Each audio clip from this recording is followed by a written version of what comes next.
Alright. I have not done a devlog in a little while, and I figured I probably should since I've released a demo and am now going to go on like a 1 month break. I guess starting now, because I've decided I'm going to start now. So I'll show off one of the things that I've done. I wanted to show off everything, but most of it's kind of dull. It's like API rewrites and stuff, but this could be genuinely useful for other people. So in Godot 3, sometimes I want to use animations on a character without having them be in the same file. Like, let's say I have this character, but she has hair. I think her hair is somewhere. Her hair is not there. Tragic. Her hair's in here, so she's bald in here, but she has hair. Don't worry about that.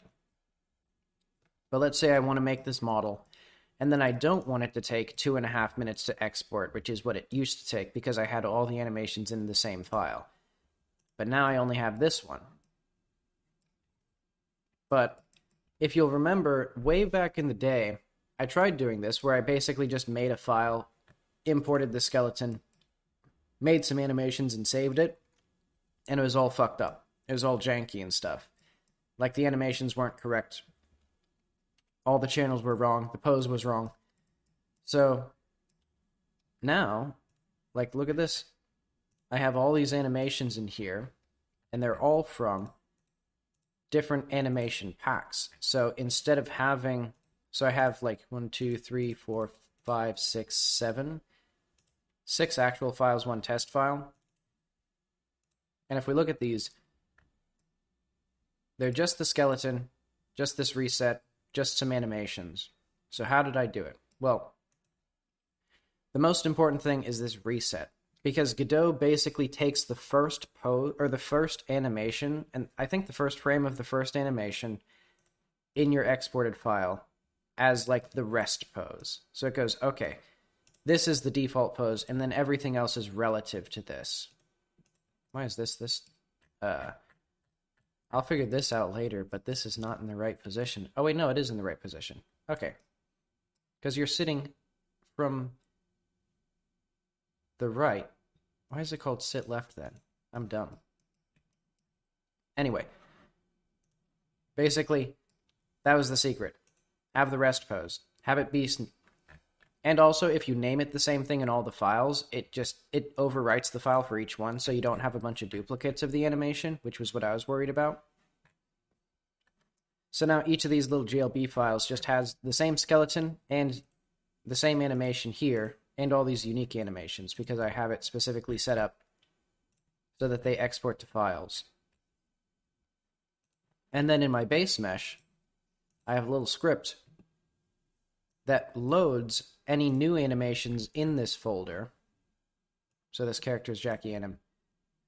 So if it doesn't have that animation, it just loads it, adds it, prints that it added it, all fine and good. And so what I do to create a new file, or create a new animation, is I can do File, New, General. I don't care. I didn't change anything. I can just do delete all those. Then I'm going to link my new things. So let's go to my base mesh. So I have 2 collections. One is the actual armature and mesh, and the other is just the shapes of the bones. So that actually adds all this. That adds all the like spheres and stuff that you're seeing in the skeleton. Let's hide that. And a new feature in Blender 3.5, which I recently upgraded to, is the library override. So if I make selected, now I'm overriding this entire armature and everything in it. So what I can do is I can do like let's make this the action editor. Let's create a new action called like test 2, because I already did this before, but that take was bad. And then let's make just a cool pose. Let's make a cool pose. This is going to be...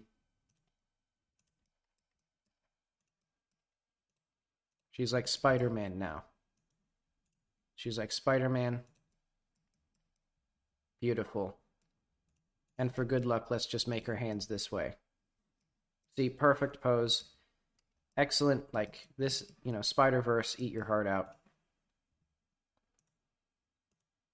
And then let us go export this bad boy. So let's just call it anim test as well.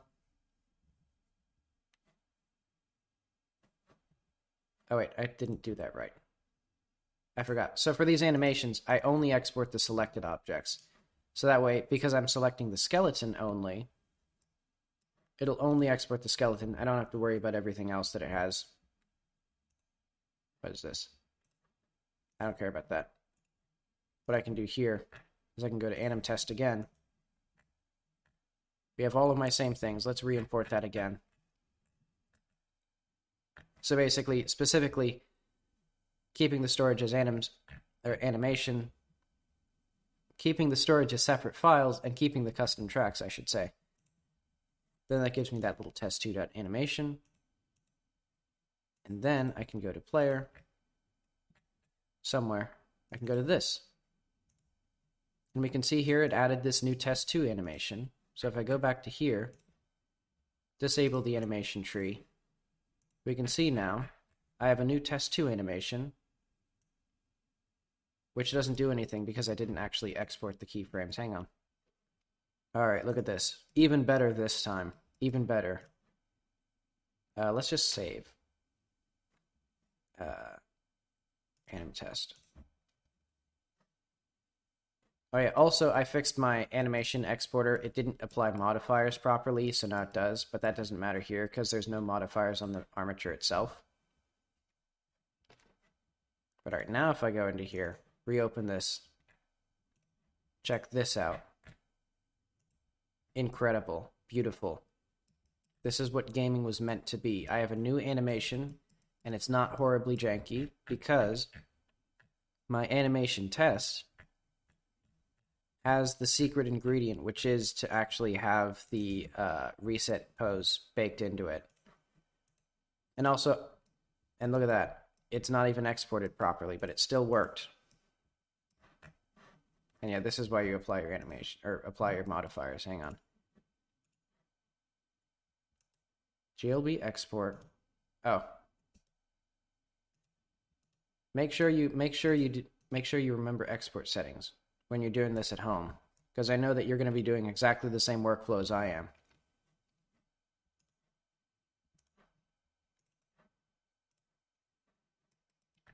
But basically, the takeaway is save with your reset, import as separate files, and then for the character that's going to be using those animations, you can then just load them in normally, because they should be properly like blended or whatever.